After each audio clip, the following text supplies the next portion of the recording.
Hello friends, welcome to Exampur. दोस्तों मैं कुलजीत आज फिर आपका स्वागत करता हूं आपके एग्जामपुर में। दोस्तों ये है द हिंदू एडिटोरियल डिस्कशन की क्लास। दोस्तों ये क्लास यूपीएससी और पीसीएस जैसे एग्जाम्स के लिए इम्पोर्टेंट है। दोस्तों इस क्लास में हम रोज़ द हिंदू एडिटोरियल की डिस्कशन करते हैं। तो ये क्लास होती है रोज़ सुबह 5 बजे।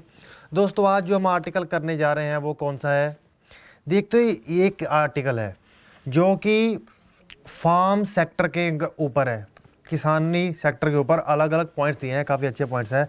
और दूसरा ये वाला आर्टिकल है जो हमारा बजट है इसके ऊपर। इन दो आर्टिकल्स को आज हम डिस्कस करेंगे। तो बात शुरू होती है, वो कहते हैं कि देखिए इंडिया को अच्छे मेजर्स लेने चाहिए बैलेंस और नेशनल रिक्वायरमेंट के हिसाब से, जिससे फार्मर्स की नीड को पूरा किया जा सके।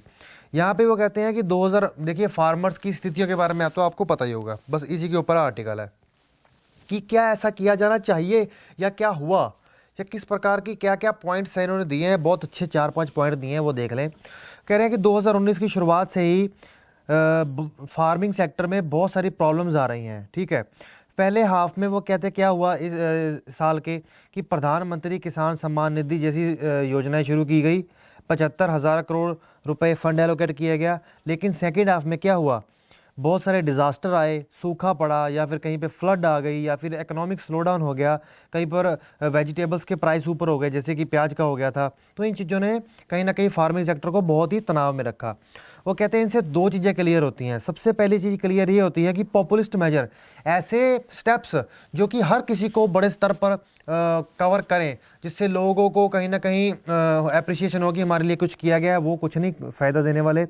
और दूसरा ये है कि जो बहुत सारे स्टेप्स लिए जाते हैं क्लाइमेट से संबंधित जो डिज़ास्टर हैं, चाहे सूखा हो चाहे बाढ़ हो, उनमें भी वल्नरेबिलिटीज़ हैं क्योंकि वो कहीं ना कहीं सफ़र होती रहेगी। तो कहते हैं कि फोकस करने वाले तो अगर यह बात आती है तो कहते हैं कि फोकस करने वाले एरियाज कौन से हैं। तो कहते हैं कि कृषि हमारे डेवलपमेंट के हिसाब से काफ़ी क्रूशियल एरिया बनता है। कंट्री के बहुत सारे टारगेट्स और बहुत सारे कमिटमेंट्स हैं आने वाले एक दशक के लिए, लेकिन ये ज़रूरी है इस कमिटमेंट्स को ध्यान में रखते हुए कि इस प्रकार के स्टेप्स लिए जाएं इकोनॉमी को अच्छा करने के लिए, ताकि लॉन्ग रन में हमें अच्छा बेनिफिट हो। पहली तो जो एग्रीकल्चर के अंदर डिस्पैरिटी है एक्सपेंडिचर को लेकर, उसको सही तरीके से करना चाहिए। जो सब्सिडी सेक्टर्स हैं जैसे कि लाइफ स्टॉक हो गया, फिशरीज हो गया, उनको रिक्वायर्ड एक्सपेंडिचर स्पेंड होना चाहिए, ताकि जो फैमिलीज़ हैं वो कहीं ना कहीं एग्रीकल्चर लैंड के साथ लाइवलीहुड पर भी, लाइफ स्टॉक्स पर भी कहीं ना कहीं निर्भर हो और उनसे भी उनको कहीं तरह अच्छा रेवेन्यू आए। ये चीज़ ज़रूरी है चीज़ है। और वो कहते हैं कि देखिए यहाँ पे वो कहते हैं कि देखिए इंडिया की जो डिपेंडेंसी है एग्रीकल्चर के ऊपर वो रिड्यूस कर और इसका जो रिकरिंग है क्लाइमेट इंड्यूस्ड डिजास्टर हमारे चलते हैं, तो ये बहुत अनिवार्य हो जाता है कि इम्प्लीमेंटेशन हो क्लाइमेट स्मार्ट विलेजेस का। ठीक है, Indian council of agriculture research जो कि national innovation on climate resilient के साथ नेशन वाइज काम करे। आगे वो दूसरे स्टेप में बात करते हैं। देखिए पहली बात तो वो कर रहे हैं कि एक्सपेंडिचर होना चाहिए, खर्चा होना चाहिए उस प्रकार, ठीक है, खास करके लाइफ स्टॉक्स पर, सब्सिडरी सेक्टर्स हैं, ताकि वो ग्रोथ को ड्राइव कर सके। दूसरी बात वो करते हैं कि फार्मर प्रोड्यूसर ऑर्गेनाइजेशंस हैं जो कि बहुत सारी ऑपरेशनल और स्ट्रक्चरल इश्यूज को फेस कर रहे हैं क्योंकि वो अलग अलग कानूनों के अंतर्गत आते हैं। तो कहते हैं एक इंस्टीट्यूशन, एक संस्थान होना चाहिए जो ऊपर से लेकर नीचे तक इनसे जुड़े मामलों को रेगुलेट करे और ताकि चीज़ें और मजबूत हो सकें, रेगुलेटरी सिस्टम और स्ट्रेंथन हो सके। और देखिए वो कह रहे हैं कि जो farmer producer organisation development and regulatory authority बननी चाहिए। और उसके बाद वो बात करते हैं कि देखिए बिल्ड करना चाहिए ऐसा सिस्टम, ई मार्केटिंग सिस्टम ब्लॉक चेन के ऊपर बेस्ड हो, चाहे जिसमें फार्मर्स, ट्रेडर, एजेंसी, इंस्टीट्यूशन सभी कनेक्ट हो सके एक ऐसे प्लेटफॉर्म से, ताकि जिसके अंतर्गत चेक किया जा सके प्राइस फ्लक्चुएशन को। अभी प्याज के मामले में क्या हुआ, प्राइस एकदम से बढ़ गया। अगर सारा डाटा हमारे पास होगा तो ये प्रॉब्लम्स नहीं आएंगी। तो इन चीज़ों को बगैर ध्यान देने की ज़रूरत है। तीसरी वो बात करते हैं, तीसरी वो बात करते हैं प्राइवेट सेक्टर इन्वॉल्वमेंट की। वो कहते हैं कि देखिए large scale private sector involvements हैं हमारे देश में, उसकी वजह से क्या होता है, अगर फॉर एग्जांपल कोई लेस की कंपनी है, अगर उसने 100 एकड़ के एरिया में चले गए कि हम यहाँ से आप आलू लेंगे, ठीक है, तो उन्होंने कॉन्ट्रैक्ट कर लिया 10 साल का, तो 10 साल आलू ही उगते रहेंगे वहाँ पे, तो उससे क्या होगा, जो सोयल को कहीं ना कहीं नुकसान होता है, मोनोकल्चर हो जाता है। होना क्या चाहिए कि कभी एक साल ये सब्जी उगा ली, दूसरी साल ये, तीसरी साल ये, तो कहते हैं यहाँ पे कहीं ना कहीं प्रॉब्लम्स हैं। तो वो कहते हैं कि स्मॉल स्केल इन्वेस्टमेंट मेजर्स लाने चाहिए, जिसके अंतर्गत कहीं ना कहीं ऐसी चीज़ें डेवलप किया जा सके जैसे कि agro forestry, climate smart agriculture, ecosystem services, conservation agriculture, जिससे कि कहीं ना कहीं इनको फ़ायदा और इन चीज़ों इतने बड़े स्तर पर ना जंप करना पड़े, ताकि हमारी मिट्टी को, हमारी सोयल की जो लॉन्ग टर्म की जो उपजाऊ शक्ति है वो ख़त्म ना हो। उसके बाद वो बात करते हैं कि कॉरपोरेट सोशल रिस्पॉन्सिबिलिटी। देखिए कॉरपोरेट सोशल रिस्पॉन्सिबिलिटी क्या होता है, देखिए कॉरपोरेट सोशल रिस्पॉन्सिबिलिटी होता है जैसे कि फॉर एग्जांपल रिलायंस कंपनी है अंबानी जी की, ठीक है, उनको सामाजिक तौर पर एक कंपनी को रिस्पॉन्सिबिलिटी दी जाती है कि आपको अपनी कमाई का इतना हिस्सा, फॉर एग्जांपल 10% हिस्सा या फॉर एग्जांपल 1% हिस्सा आपको निकालना होगा, और चाहे पढ़ाई पर, चाहे हेल्थ पर, चाहे किसी जगह को डेवलप करने पर, चाहे आप कृषि पर, किसी पर भी इन्वेस्ट करें।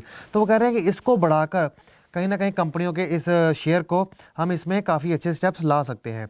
और उसके बाद हम फोर्थ बात करते हैं कि देखिए वो कहते हैं कि एक ऐसी एजेंसी बनाने की ज़रूरत है जिसके अंदर अगर फार्म डाटा एजेंसी हो, जहाँ पे फॉर्म्स का, जो एग्रीकल्चर लैंड का डाटा को कंसोलिडेट किया जाए, कलेक्ट किया गया और मेन स्ट्रीमिंग डाटा को अवेलेबल किया जाए वेरियस प्लेटफॉर्म्स के लिए, जिसके अंतर्गत हो डिजिटाइजेशन ऑफ लैंड रिकॉर्ड्स हो, ठीक है। उसके बाद वो कहते हैं कि इससे हम बेनिफिशरीज को भी आइडेंटिफाई कर सकते हैं, बेटर टारगेटिंग सब्सिडी सिस्टम होगा, सपोर्ट सिस्टम होगा वेरियस डेवलपमेंट प्रोग्राम्स का, और हमें हर समय पर जब भी किसी भी प्रकार की पॉलिसी बनानी है हमारे पास डाटा अवेलेबल होगा। तो ये चीज़ भी होनी चाहिए, डाटा एजेंसी भी बननी चाहिए। और पांचवी बात करते हैं कि एक ऐसा इंडेक्स बनाना चाहिए जैसे कि एज ऑफ फार्मिंग इंडेक्स, मतलब आप फार्मिंग को कितना आसान बना पा रहे हैं, ठीक है, जिसके अंतर्गत लोगों को, नेशन को या स्टेट्स को आप इस प्रकार से रैंक कर सकें और लोगों को, स्टेट्स को एनकरेज किया जा सके कि आप अच्छे से अच्छे स्टेप लीजिए ताकि आप और ऊपर आ पाएँ, ठीक है, क्योंकि कंपटीशन में कहीं ना कहीं चीज़ें सही हो जाती हैं। तो ये इंडेक्स कहीं ना कहीं बंदे को बताएगा, क्योंकि बहुत सारे इंडेक्स आए हैं। आगे वो बात करते हैं कि वेलफेयर कमीशन, इस समय की ज़रूरत है एक इस प्रकार के 2 इंस्टीट्यूशन, संस्थान खड़े करने की। पहला तो इस प्रकार के संस्थान जैसे कि गुड्स एंड सर्विसेज का लगाया गया है, उसी प्रकार से एग्रीकल्चर डेवलपमेंट काउंसिल होनी चाहिए, ठीक है, chairmanship of prime minister Narendra Modi, जिसके अंतर्गत इफेक्टिव कोऑर्डिनेशन हो और कन्वर्जेंस हो बहुत सारे राज्यों के बीच में, ठीक है, और रिफॉर्म्स और पॉलिसीज बनाई जाए। दूसरा ये कहते हैं कि देखिए फार्मर्स के लिए वेलफेयर कमीशंस होनी चाहिए सेंटर और स्टेट लेवल पर, जिसके अंतर्गत एक इंडिपेंडेंट इंस्टीट्यूशनल मैकेनिज्म हो, जिसके अंतर्गत इनकी प्रॉब्लम्स को एड्रेस किया जा सके और सेंट्रली फंडेड स्कीम्स को कुछ इस प्रकार से लागू किया जा सके कि सबका बेनिफिट हो। काफ़ी अच्छा पॉइंट है।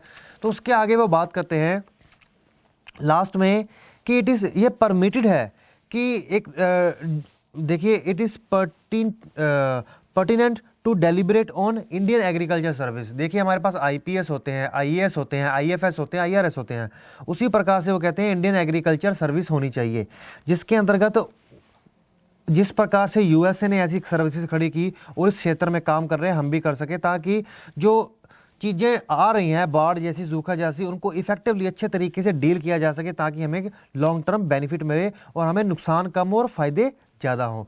वो कहते हैं कि इस एरा में जब ग्लोबल अनसर्टेनिटी रहती है, डोमेस्टिक ग्लिचेस रहते हैं, तो हमें ज़रूरत है कि इस प्रकार के मेजर्स लिए जाएं जो short term sops to balance the national requirement, nations की रिक्वायरमेंट को पूरा करे, और इस प्रकार के बेनिफिट्स हों जो कि डायरेक्ट बेनिफिट मिले, प्राइस सपोर्ट मिले, फोकस्ड इन्वेस्टमेंट हो और कुछ सबको सही तरीके से आए, ठीक है। वो कहते हैं जो प्रॉमिस है अच्छे दिन का उसको इंक्लूड करना चाहिए फार्मर्स को भी, जिसके अंतर्गत उनको भी फायदा हो, और बहुत सारे स्टेक होल्डर और सेक्टर्स का भी ध्यान रखना चाहिए, ठीक है दोस्तों।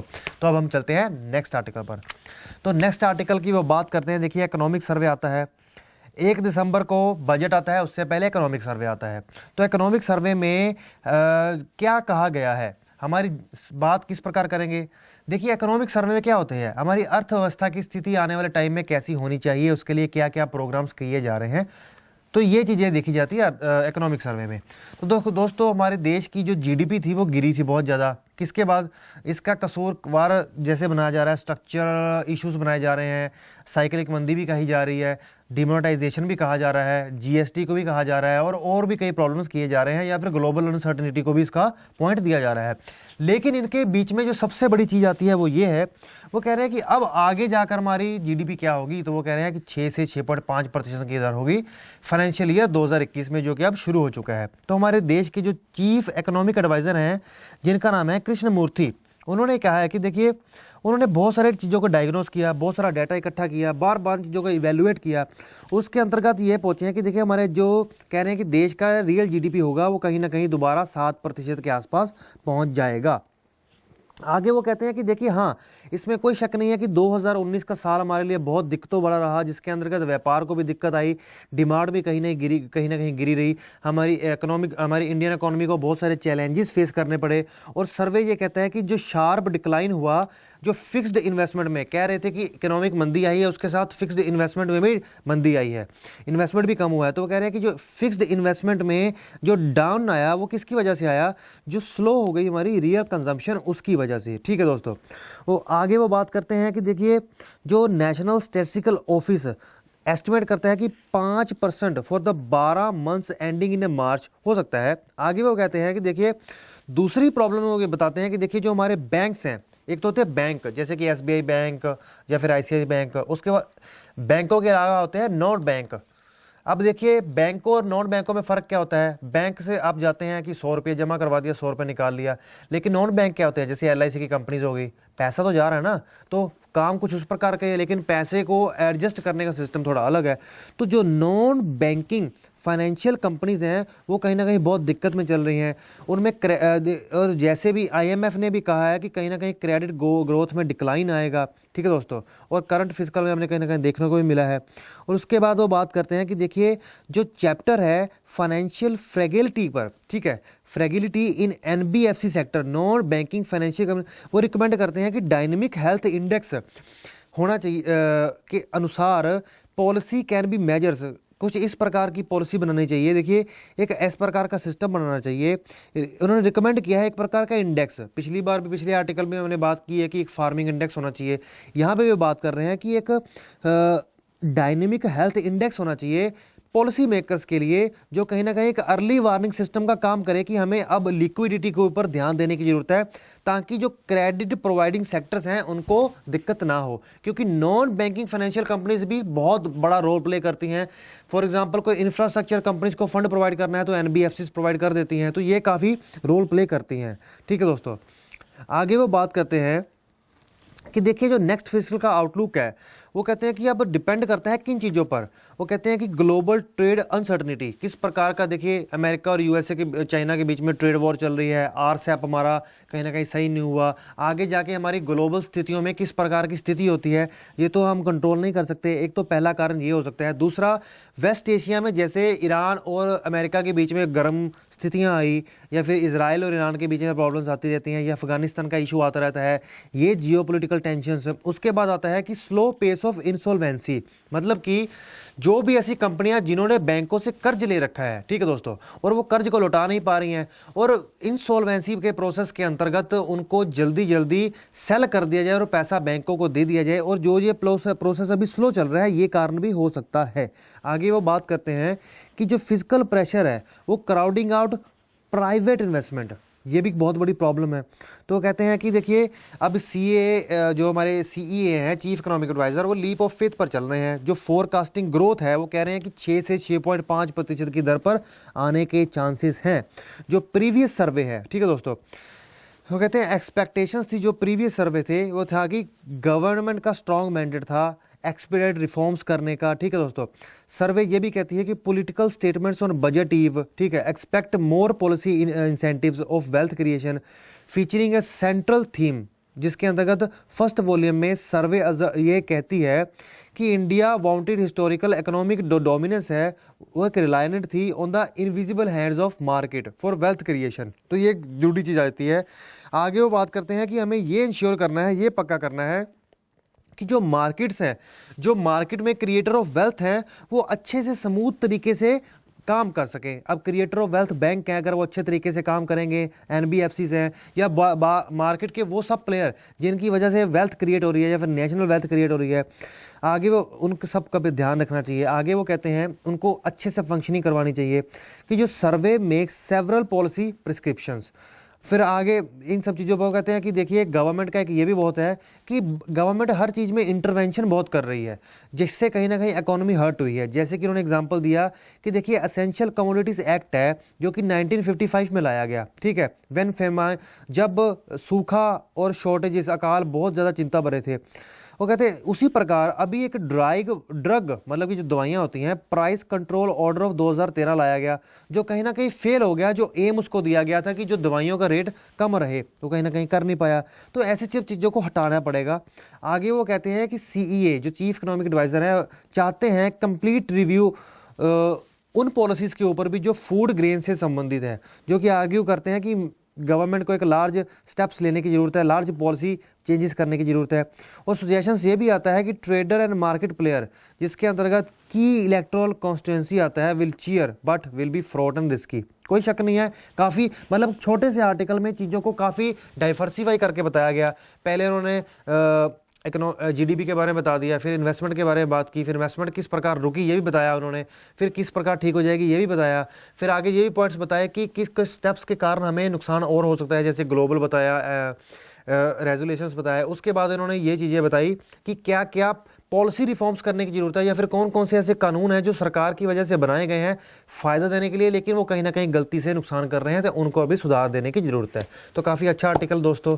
तो इसी के साथ मैं आपका एग्जामपुर में आने के लिए थैंक्स करता हूँ। लाइक शेयर सब्सक्राइब करना मत भूलिएगा। और दोस्तों हमारी एग्जामपुर की ऐप, जिसका लिंक नीचे भी दिया गया है, और आप प्ले स्टोर से भी जाकर डाउनलोड कर सकते हैं, और वहाँ से हमारे जो कोर्सेज है सस्ती दरों में बेस्ट टीचर, बेस्ट कंटेंट और बेस्ट रिजल्ट के साथ दिए जा रहे हैं, उनको भी सब्सक्राइब कीजिए। Okay friends, bye bye.